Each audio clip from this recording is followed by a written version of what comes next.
Okay, we are on Daf Ayin Hayam and Beis. We're learning as a schus for Shlema Filana Chaya Baserach. 3 lines down in the wide lines. Tana Rabban Halakech Kli Tashmish and Ovid Kechavim. Someone who purchases a kli that's going to be used for food from Ovid Kechavim. Devarim Shalei Nishtamish Bahen. Something that was not used by the Ovid Kechavim. Matbila, vehetarin. All it needs is tefillah. It needs tefillah in a mikvah, and then you could use it. Dvarim shenishtamish b'hen al yedei tzayin. And something that was used with cold, k'goyin kaisos, v'katuniyos, utzluchiyos, like cups and ladles and flasks or bottles. Matichon, those you have to rinse off to get rid of whatever tzayin is on it. Matvilan vehetarin. Then you table them in the mikvah, and then they're tar. You could use them. This tahirim over here doesn't mean tar from tumah. It means tar from the isser of using a kli of ovid kechavim and of the non-kosher food in it. Something was used with hot water or hot soup, some hot liquid. Could go in hayuros, like the pots. Ha-kumkamusin is what they call some of ours nowadays. And vats used to heat up water. Magilon umatvilon vehentahir. You have to do hagal on them. Means keboilon kachpelton. The same way that the non-kosher went into it was by being heated up with a liquid. So you have to also clean it off or remove the tam with a hot liquid, and then you do tefillah and then netar. Something which was used directly on the fire, like the spits that they put over a fire or the grates that go over fire. You have to do liban on them. You have to put them over a hot fire, and then you table them and netar.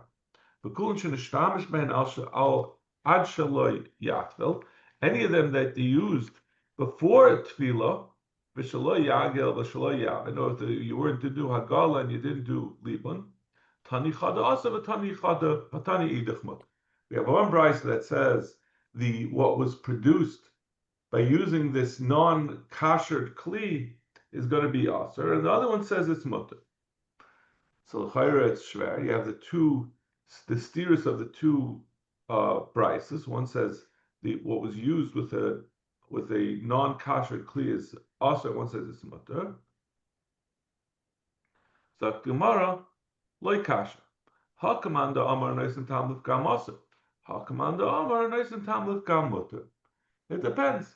If you hold, we saw the machlekes before, a mayor and the Tanakama.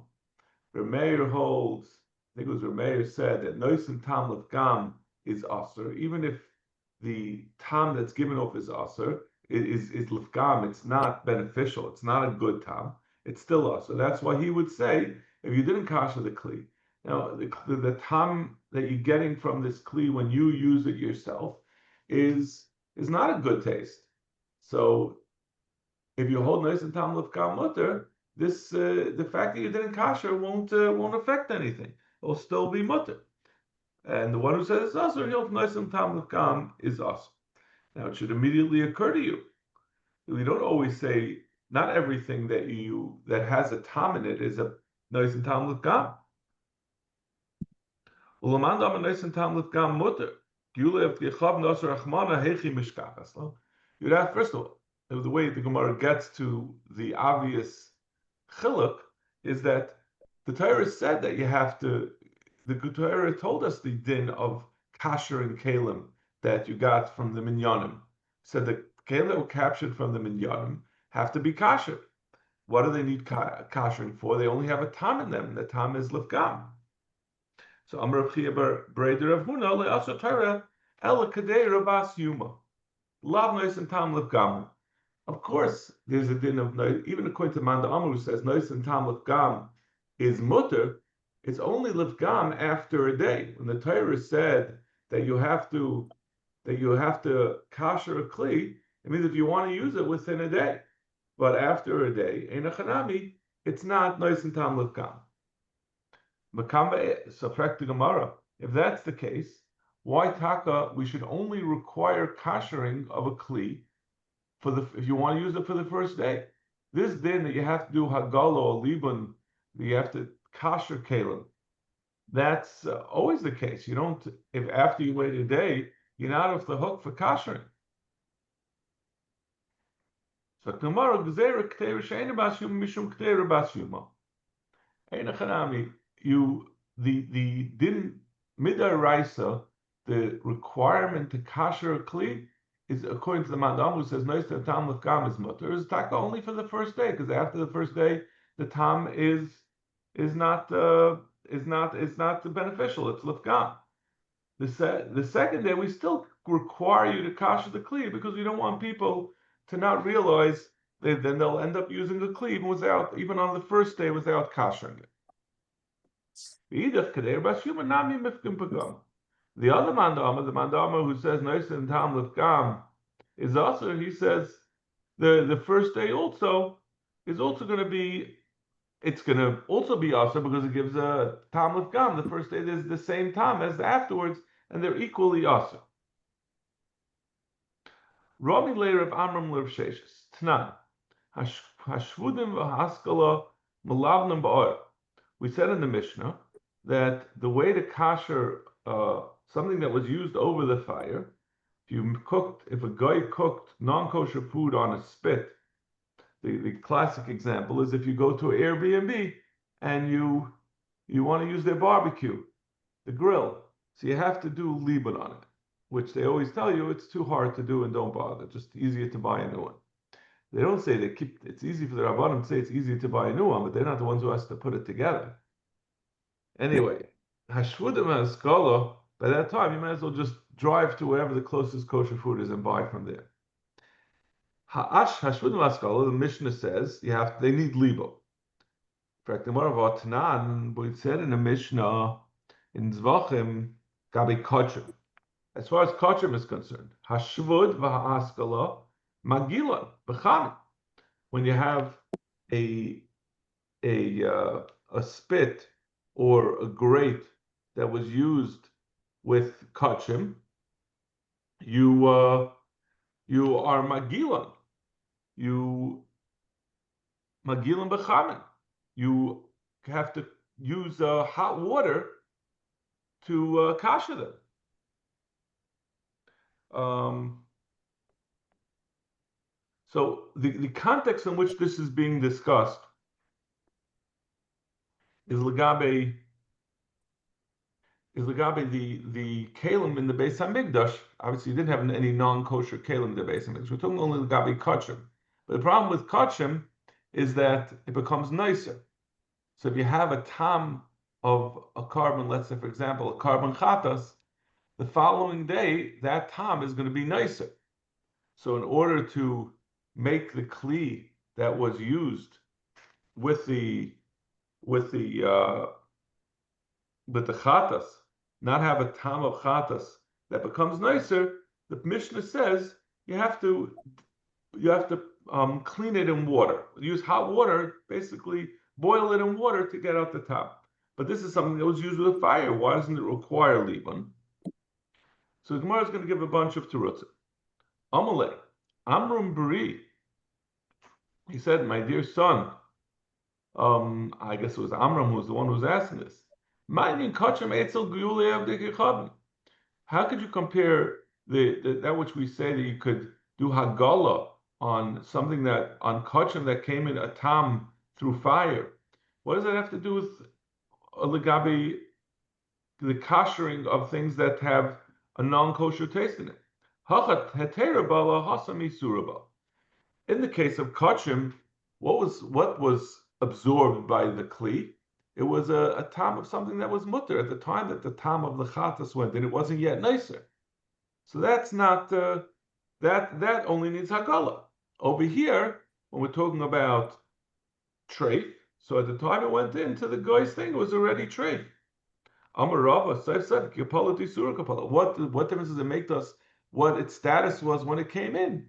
We care about is now, when it's coming out. And now what's coming out is, maybe I could understand that you could say something that's mutter when you get rid of it could be it only needs hagala. But this is not mutter at the time you're trying to get it out. So what do I care what its status was at the time that it was absorbed? The Gemara will give an answer later on the bottom. We'll return to this teretz of Abaya or Rav Sheshes. Elo Amar Rava, my hagala nami shtifa umarika.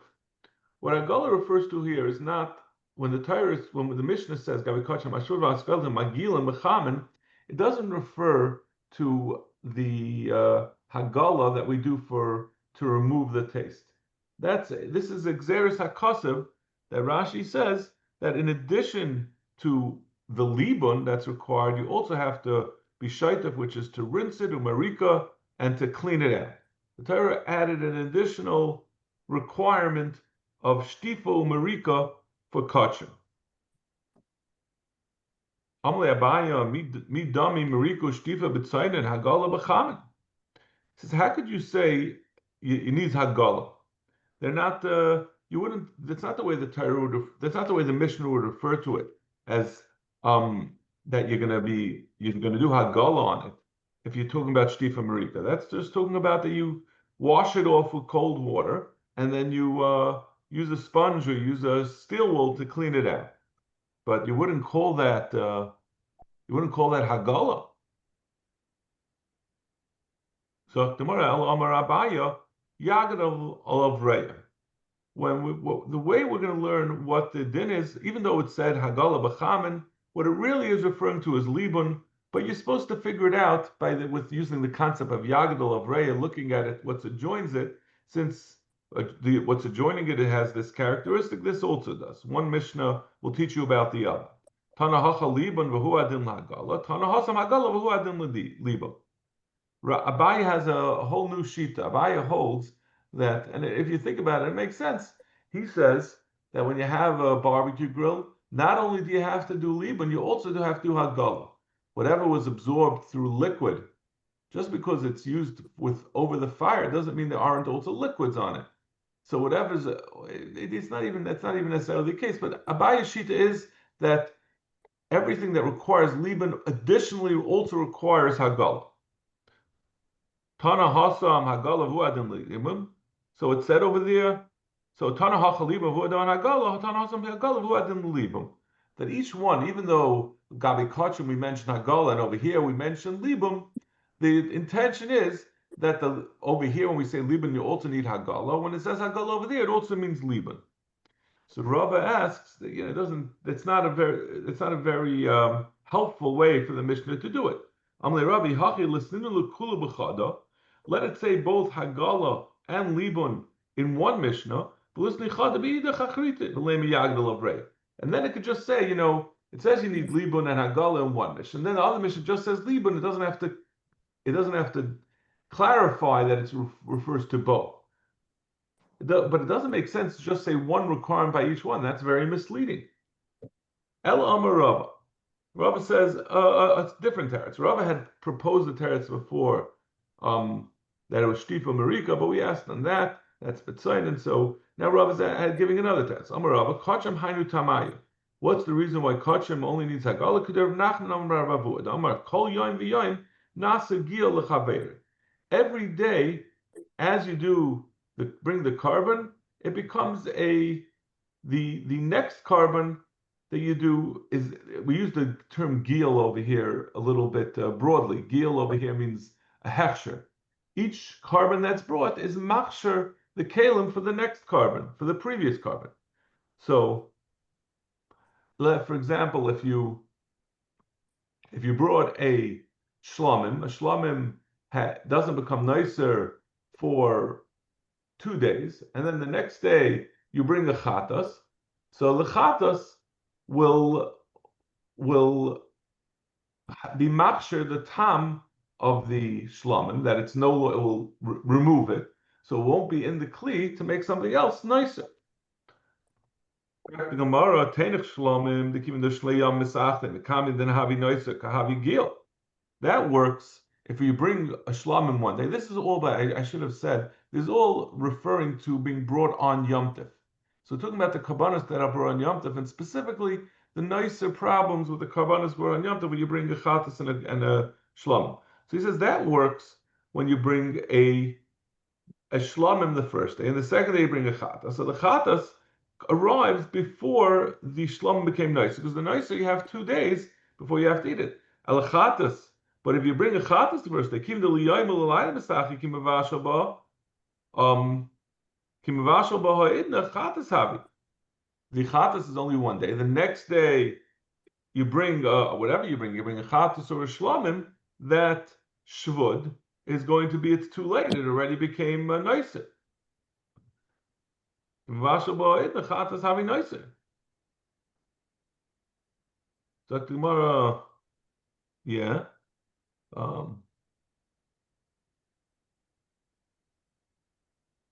So then, so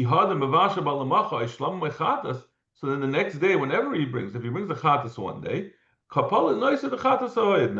at that point, it's too late. The chatas, the original chatas, already became nicer, and now it's going into your food, into your kachim.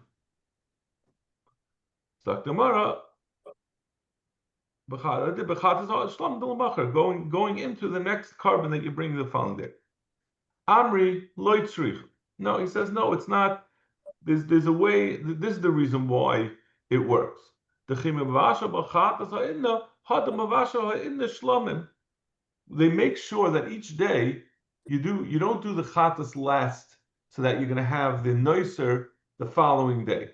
What you do is you always make sure that you do the chatas first, then you do a shlamim. A shlamim you have 2 days, so then the carbon that will be built the next day, that day's shlamim that came after the chatas was machlit, was machshered, whatever possible potential noiser was. There was a tam in the implements, and then the next day's chatas, the next day's carbon, there's only going to be the tam of shlamim, which is not a problem of noise. The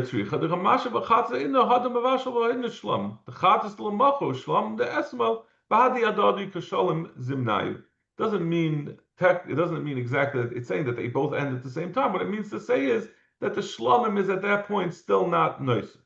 And then after you bring the last chatas of each day, you bring the shlamim. You always have to end off the day with the shlam, so the following day you won't have a problem. Fact the Gemara, Ihachi Hagola Nami Loili Boy.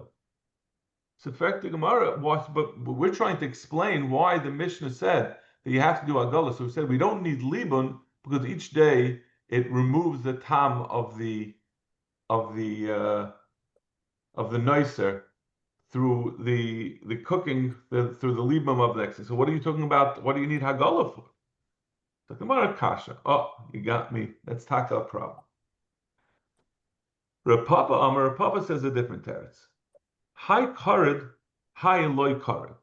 He says that it's only a kli that's not in constant use does the tam go into it and require libum. But since these shvudim are always being used, it's a little hard to understand exactly how this works. And we still have the problem that at the last thing that you used for the day, why isn't it nicer the next day? But he says that since you're always using, it's being used throughout the day. I guess it retains residual heat till even after the last carbon, so nothing ever gets really hardened, and then you immediately use it the next day. It's being used every day of the year throughout the day, so it never absorbs the tam. Ravashi Amar la'olam k'de amar meikara hacha terabara hacha yisuraba. We're going back to the original teretz. That noiser is distinct from tarfus, because noiser, when the tam of the kachim came into the kli, it was a fully kosher carbon. Just that the time made it kosher, made it a problem. But then we had asked, but what is it? They make a difference what it absorbed, what the status was. The problem is when it goes out, what it is. Since at the time that we're trying to determine this tam, since this tam was never there, it's only takanas chachamim, right? Like we said that after a day, it's nice and tam lefgam. So, and we're talking about nice, it's only after a day. So the chum were not masakin on something that's not there be'en at the time that it became awesome. Since it's not be'en now, the chum were not masakin on it. So now we're going to talk about the din of liba. Ad kam malavnan. How long do you have to do liba? You have to take off the outer layer. It has to get red hot that the outer layer burns off. The ketzan magila. And how do you do hagala? You have to put the small pot into the big pot. What do you do with the large pot? It doesn't fit into a small pot. Toshma. The Havoy be Rav Akvaya. Rav Akvaya had a large vat. Ahadele Gadanafna Delisha Apuma. He surrounded the edge of so putting hot water into the pot or heating up the water in the pot is enough to clean out the inside of the pot. The problem is the upper lip that sometimes food spritzes on it, so it could absorb some food, some non-kosher food over there. So he he made a ring of dough around the edge of the pot. He filled it with water, and then he boiled up the water, and the water overflowed over the lip, and the dough kept it in long enough to kasher. Amar Rav man chacham le'evakihal milsa ilav Rav Akvaya. Rav Akvaya was the only one who chapped to do this. The Gaber Rabba, because he's a great man, Kasavar, and he realized Kabbalah kachpote. Even though the water is not going to stay on the lip very long, but it was only absorbed through spritzes from the water, from the non-kosher water in the pot. It's just like with just intermittent spritzes on that lip. It's enough to make this dough lip around it and kasher it like that. It doesn't need a full-fledged hagal. We said about a knife. Hasakin shafa v'hitahira. A knife, you scrape off the outer edge and it becomes tahir. Amar avuka b'chama v'niyatza asara pa'am b'karka. You stick it into the ground 10 times. So it's a machlekes in the Rishonim. Rashi says that this is on top of taking off the outer layer. Because of the pressure of the knife, you have to scrape off an outer layer. You also have to stick it 10 times in the ground. Other Rishonim say no, this is in place of it. But Amar Rav Huna Breda of Yeshua, but karka she'ena avoda. If you're doing this method of doing in karka, it has to be hard packed ground, not ground that had already been loosened, because that doesn't have such a good effect. It's not as useful. Amar kahano b'sakin yafa she'en bagumas. It also has to be a knife that doesn't have any holes in it that could hold a little bit of the non-kosher in the hole that wouldn't come out from sticking in the ground.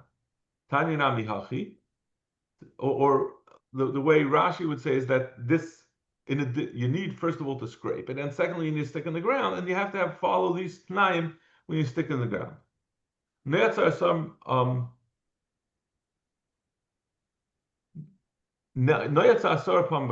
said you have to. I'm sorry. That's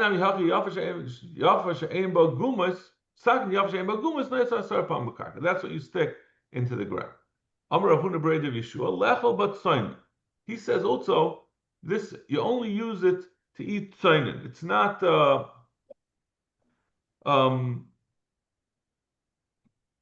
it sounds like even with both of these methods where you scrape it, it doesn't take out, I think, all of the tam that went into the knife, but it takes off the surface. So if you want to cut something, you have to both scrape it and stick in the ground, but then you still can't use it with your hot food. He bought in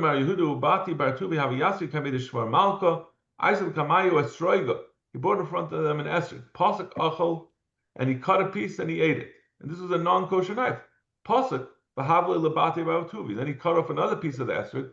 An esrog is a sharp thing. It has a lot of acid, so there's a din like it's a mevashal. And he cut off a piece lebati b'atuvi. Hadar dotza asar zimni ba'ara pasuk havle lemar Yehuda. Then he he then stuck it in the ground 10 times, and then he gave a piece to Mar Yehuda. Only Bati Bar Tuvi had been given a piece without it being stuck in the ground. But who gave a lav Bar Yisrael? He said, "Am I not a yid? Why did you not?" Shvar Malka knew the halachas, and nevertheless, he only did it for Mar Yehuda, and he didn't do it for Bati Bar Tuvi. He said, so Shvar Malka said to him, he said, I know you, I know him, I don't know you. You, I didn't realize that you're so makbar on it. He was a guy, so he was just trying to be a good host. So Mar Yehuda tried to help. Buti, he didn't know who he was, so he said he's not so makbar. Another shot is that he says, I know what you did last night, that he sent a consort to him, and he accepted it. And then there's a whole the Rishonim say that Bati was a Eved Meshucher who hadn't got his star shecher, so if he was allowed. So we're trying to say this Bati was not really over on being bo on the shivcha. Hadon Allah chaseichas apayel sliglach Mesechta Avoda Zara. Hashem, I'll see you all tomorrow. Well, in the shul, four of you hopefully in the shul, 3 of you in the shul, and then we'll start Mesechta Hayris. Very good. I'm still be on the Zoom. Mazel tov. Yeah, yo, I'm still gonna be on the Zoom tomorrow. You're gonna be on Zoom? Yeah, Thursday.